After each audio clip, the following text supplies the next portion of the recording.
Dünya sen Şeniz bedin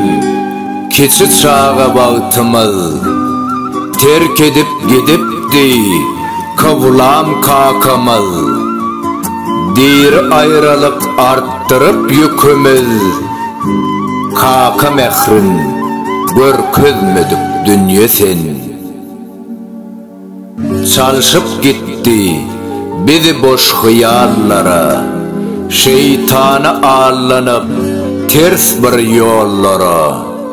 acı geçen şol kakasız yıllara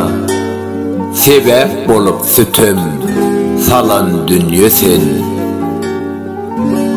yaşa verdik kayıl gelip bakvala kebem ecem bilen beş sanı bağla neçe elinsek de gözlep sağa solu kakamın didarın gizlen dünya sen canım ecem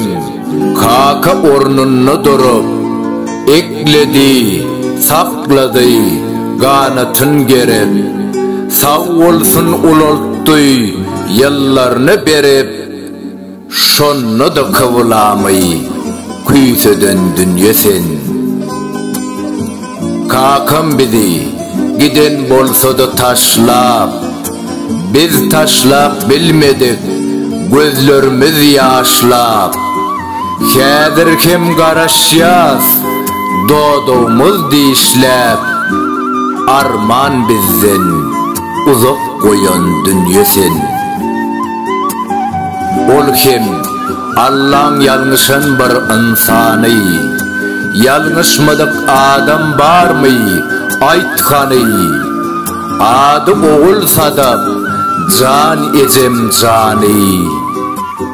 yan yollaştan ayra salan dünya sen dilek ettim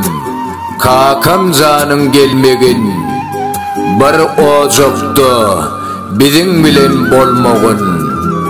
başımıza sıypap oynap gülmegin ah barına büyük olan dünya sen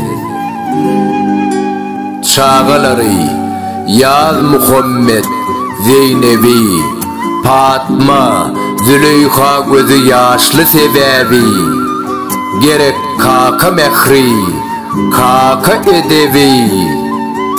şu zatlara meteç eden dünya sen körpe oğlu toyçu sonlar namasın